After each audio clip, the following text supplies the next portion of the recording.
ఆ గొలుసు కొనడానికి మా లక్ష్మి 4 షాపులు తిరిగింది. ఫ్యాక్టరీ వర్కర్స్ లా కాకుండా ఫ్యామిలీ మెంబర్స్ లా చూసుకుంటున్నారు. ఇక్కడ పనిచేసే వాళ్ళ పిల్లల చదువులు, వాళ్ళు మంచిళ్లే కాక ఇప్పుడు వాళ్ళందరికీ ఇళ్ళు ఉన్నోళ్ళందరికీ ఇలా ఇవ్వాలన్న ఆలోచన ఉండాలని లేదు కదా భయ్యా. చాలా థ్యాంక్స్ మేడం, మాకెంతో చేస్తున్నారు. మా మేడం చాలా గ్రేట్ భయ్యా.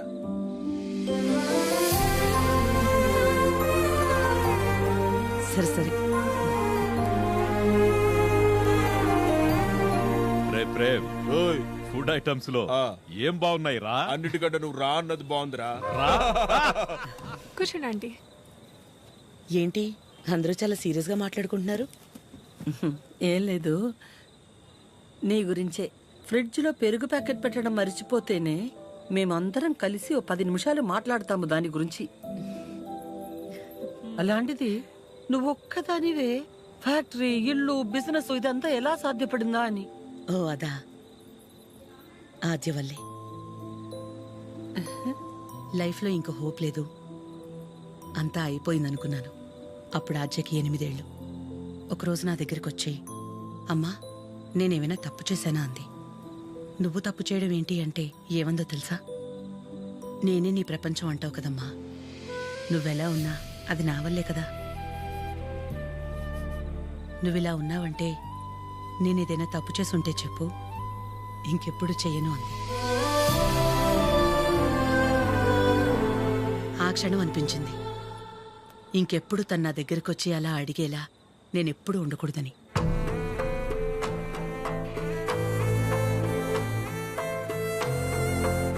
అందరిలా నా కూతురు కాదన్న నమ్మకమే నా బలం.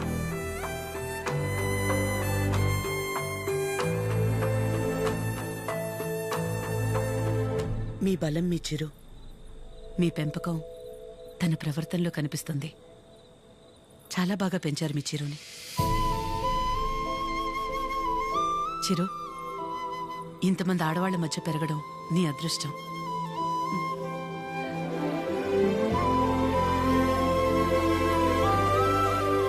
ఆస్తులు అంతస్తులు ఎవరైనా ఎలాగైనా సంపాదిస్తారు, కానీ ఓ ఆడదాని దగ్గర నమ్మకం సంపాదించాలంటే క్యారెక్టర్ ఉండాలి. ఎలాంటి పరిస్థితుల్లోనూ ఏ కారణం చేత నీ వల్ల వాళ్ళకి ఏమచ్చ రానివ్వదు.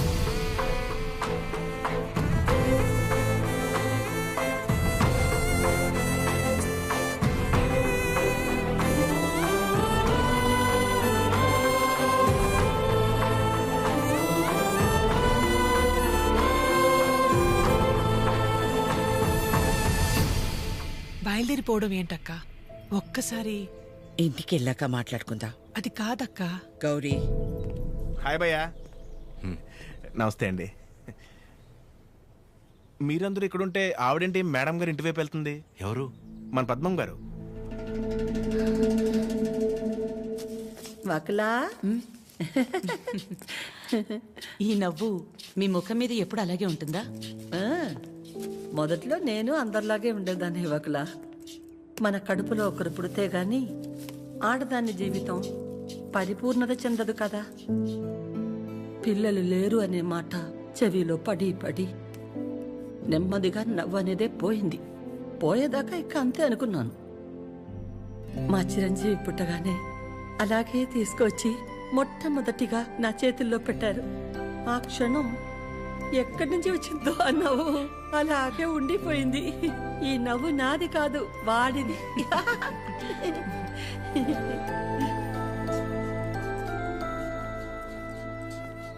నీకు మొక్కలంటే బాగా ఇష్టమా వకలా? ఈ మొక్కల విషయంలో మాత్రమే ప్రపంచం ఆడా మగానే తేడా చూడదు.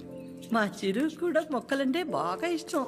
ఇంట్లో ఎటు చూసినా ఉంటాయి, అన్నీ వాడి తెచ్చినవే. మా ఇంటికొచ్చి చూడాలి, ఎప్పుడు సందడే. నవ్వు లేకుండా నిమిషం ఉండదు. నువ్వు కనుక మా ఇంటికి వస్తే ఫ్యాక్టరీ వద్దు ఏమీ వద్దని అక్కడే ఉండిపోతావు. వీలు చూసుకుని ఒకసారి వస్తాం. ఒక్కసారి ఏంటి వకులా, నువ్వు అనాలే కాని ఆద్య ఇల్లు నీ ఇల్లు కాదా ఏంటి? మా చిరుకి ఆద్య అంటే ప్రాణం. ఆద్యకి కూడా మా చిరు అంటే చాలా ఇష్టం. కానీ నీ గురించి ఆలోచించే మా చిరుకి ఆద్య దూరం అయింది. అందుకే అందరం కలిసి చిరుని ఇక్కడికి పంపాము.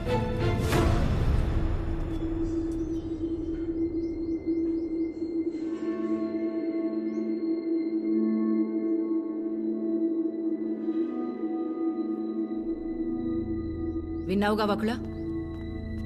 వాడొచ్చినప్పుడే చెప్పాను, వద్దు ఏదో తేడాగా ఉంది అని. నా కళ్ళకందరూ అలాగే కనపడతారన్నావు.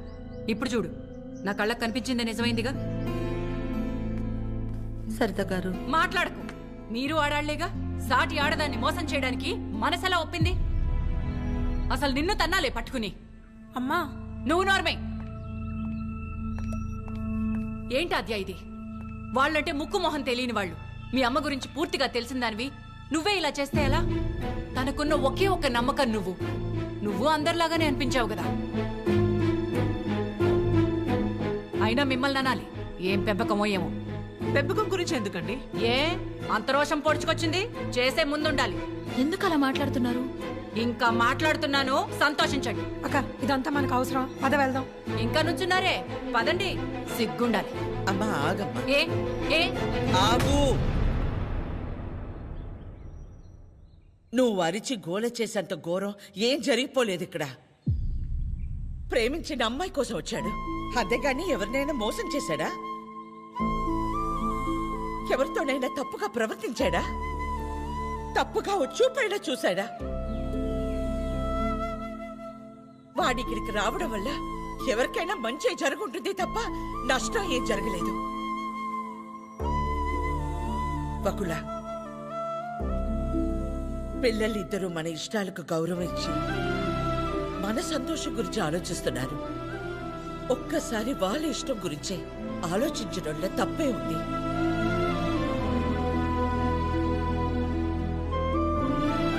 ఎవరి వల్ల వాడు ఇబ్బంది పడితేనే చూడలేను. అలాంటిది వాడు బాధకి ఏమీ కారణం ఉండే నా ప్రాణం తట్టుకోలేదు. ఒకల వయసులో చిన్నదానివైనా చేతిలో జోడించి నీకు నమస్కారం.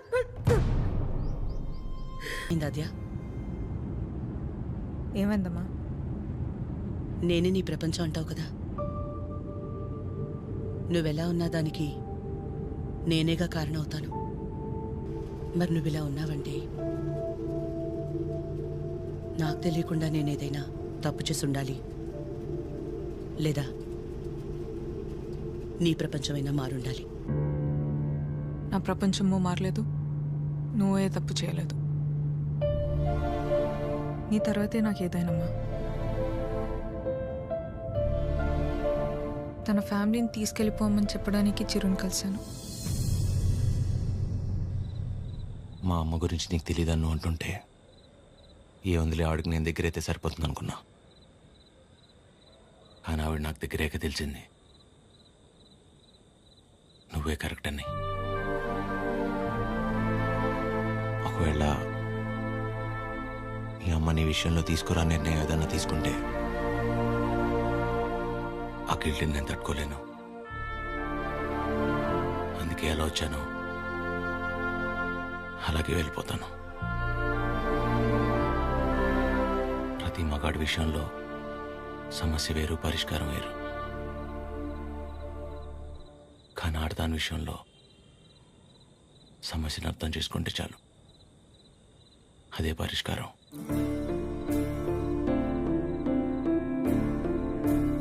I'll miss you.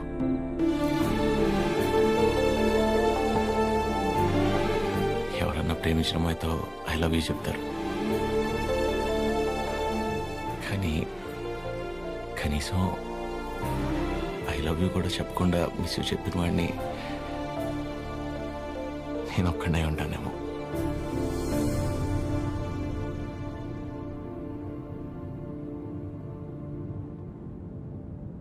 ఇప్పటిదాకా నేను ఒక్కదాన్నే నీ గురించి ఆలోచించాను, కానీ ఈ విషయంలో వాడు కూడా నీ గురించి ఆలోచించాడు. అనుకోకుండా ఆ తర్వాత రోజు ఏదేదో అయిపోయింది. అయింది చాలమ్మా. ఆంటీ వచ్చి ఏం నచ్చారు, అది నా దగ్గరే ఉండిపోయింది. కీర్తనకి ఇచ్చి పంపిద్దామని తీసుకొచ్చాను.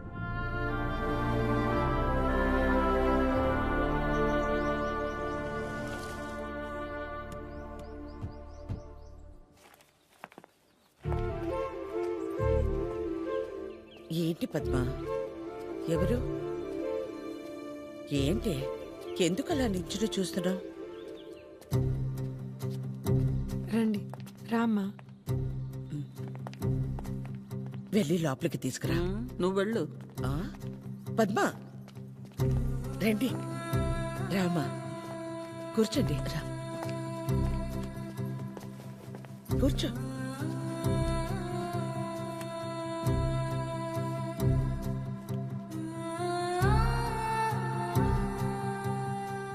చిరు లేచిన వెంటనే నంబర్ తీసుకుని ఫోన్ చేద్దాం అనుకున్నాను.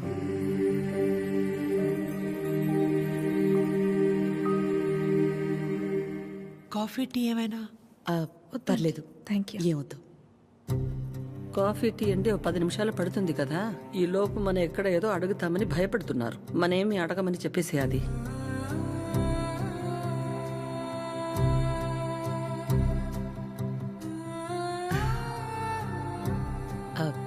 ఇంటికొచ్చినప్పుడు మీ చైన్ మా దగ్గరే ఉండిపోయింది. ఇచ్చెళ్దామని ఈ మధ్య.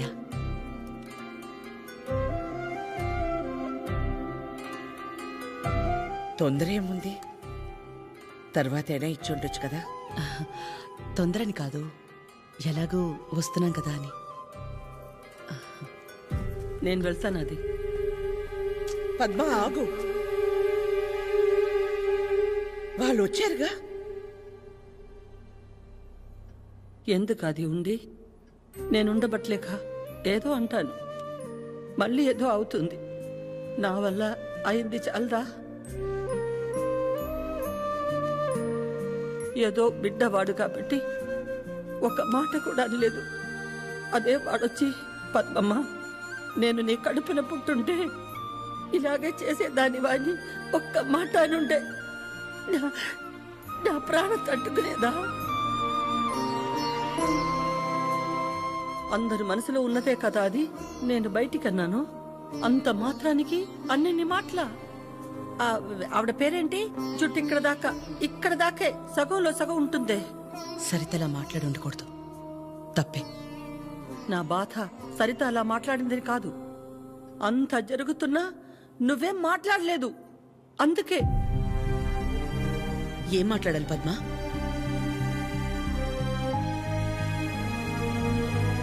నా ప్లేస్లో మీరున్నా నాలాగే సైలెంట్గా నించునేవాళ్ళు. మీలా కాదు నా గతం. మీలా ఒకరికి 10 మంది లేరు నా గతంలో. ఓ రోడ్డు దాటాలంటే ముందు చూపు మీద ఆధారపడతాం, తర్వాత వినికిడి మీద ఆధారపడతాం. అదీ లేదంటే సాయం చేయమని ఓ మాట మీద ఆధారపడతాం. ఎప్పుడైతే గౌరవించకపోయినా పర్లేదు, కనీసం ఆడదని గుర్తించడం కూడా తెలియని వాణ్ణి పెళ్లి చేసుకున్నానో చూపు పోయింది. నా బాధ ఇదని ఏడ్చినా మౌనంగా ఉన్న ఇంట్లో వాళ్ల వల్ల వినికిడిపోయింది. సాయం అడుగుదామంటే ఎక్కడ డబ్బు అడుగుతుందేమో అన్న బంధువులు ఒకవైపు, సాయం చేస్తాం మాకేంటి అన్న రాబందులు మరోవైపు.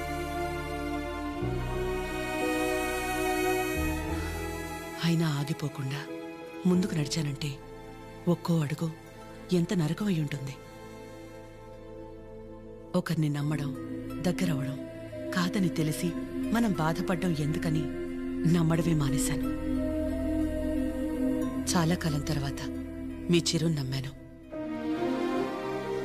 మీకు దగ్గరయ్యాను. మళ్ళీ అదే అంటే ఆ రోజు నేనేం మాట్లాడాలని ఎక్స్పెక్ట్ చేసావు పద్మా? వకులా, నువ్వు ఒక్కదానివైనా మేం 10 మంది అయినా పిల్లల విషయంలో మనం అందరూ ఒకటే. చిరు అనుకుంటే ఎంతసేపు మా అందరినీ కాదని ఎవరో ఒకరిని పెళ్లి చేసుకోవడం. ఆద్య అనుకుంటే ఎంతసేపు, కానీ మా అమ్మ 100% కరెక్ట్. తన తర్వాతే నాకు ఎవరైనా అని చిరుని మర్చిపో అంది. వాళ్ళకంటే ఎక్కువగా వాళ్ళు మనమే ముఖ్యం అనుకున్నారు. ఇలాంటి పిల్లలు దొరకడం మన అదృష్టం. వాళ్ళు కలిసి ఉంటే హ్యాపీగా ఉంటారని వాడిని పంపించామే తప్ప నిన్ను బాధ పెట్టాలనో మోసం చేయాలనో కాదు. నేను మాత్రం ఆలోచించినా ఎక్కడ నేను బాధపడతానేమోనని.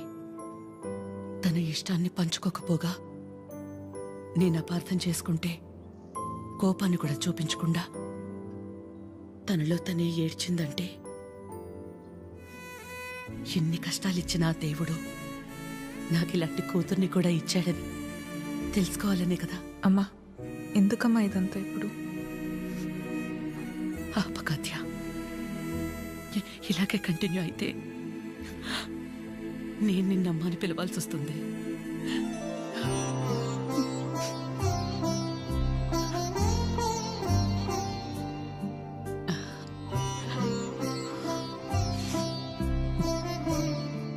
అందరూ ఒకవైపు, మనం మాత్రం ఒకవైపు ఉంటే ఆ బాధ ఎలా ఉంటుందో నాకు తెలుసు.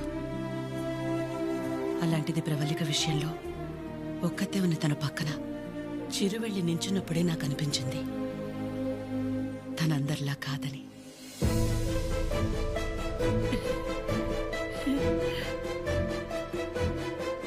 తనంతటి తానొచ్చి మీ అమ్మాయి అంటే ఇష్టం అందుకే ఇదంతా అని చెప్పుంటే ఖచ్చితంగా క్షమించేదాన్ని కాదు.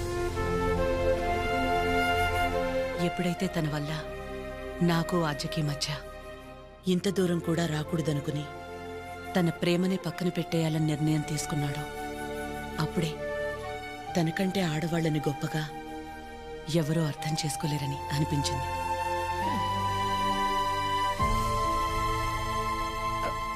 అంత అనిపించిందంటే మా చిరుకి మీ ఆద్యాన్ని ఇచ్చేవచ్చుగా. మీకంటే బాగా చూసుకుంటాం మీ ఆద్యని. చిరు ఆద్య జంట చూడముచ్చటగా ఉంటుంది. పెళ్లి చేసేద్దామండి. వాడు బాధపడితే మేము చూడలేం. ప్లీజ్ ఒప్పుకోండి. బాధ ఏంటండి బాధ? మన అందరం ఇక్కడ నించుని వాడి గురించి ఇంతగా ఆలోచించి ఇంతలా ఎమోషనల్ అయి మాట్లాడుకుంటుంటే వాడు లోపల ప్రశాంతంగా నిద్రపోతున్నాడు. వాడికి ఏం బాధ? మళ్ళీ దీనికి వచ్చింది. ఏ బాధ లేదు, ప్రేమ లేదు. పదమ్మా వెళ్దాం. ఏంటమ్మా అందరం ఒకటయ్యాక ఈ ఆడాళ్ళని ఎవరండి నిద్రపోయింది? ఎవరండి నిద్రపోయింది? 4 నెలలు అయింది నిద్రపోయింది. ఏ ముహూర్తాన్ని చూశాను అప్పటి నుంచి నాకు నిద్రలేదు. కళ్ళేంటి ఎర్రగా ఉన్నాయంటే షాంపూ పడిందని అబద్ధం చెప్పుకుంటూ తిరుగుతున్నా. చిచి, ఇప్పుడు దాకా నా పెళ్లి కాకపోవడానికి కారణమైన మీరు అందరూ గొప్పోళ్ళు. అసలు పెళ్ళే వద్దని ఈవిడ గొప్పది. ఇదిగో తినుందే, ప్రేమించినోడు ఏమైపోయినా మా అమ్మే నా సర్వస్వం అనుకున్న తిను ఇంకా చాలా గొప్పది. మీరందరూ గొప్పోళ్ళు, నేను ఒక్కడే తెంగరోని. అరే చిన్నపిల్లోడు అమాయకుడు ఇలా అయిపోయాడని కనీసం కనికరం లేదా మీకు? మీ ఆడాలతో యుద్ధం చేసే అంత శక్తి నాకు లేదు. మిమ్మల్ని అర్థం చేసుకునేంత జ్ఞానం ఏ దేవుడు ఏ మగాడికి ఇవ్వలేదు. ఒకటే అనగలను, ఆడాళ్ళు మీకు జోహార్లు. అతే అంటే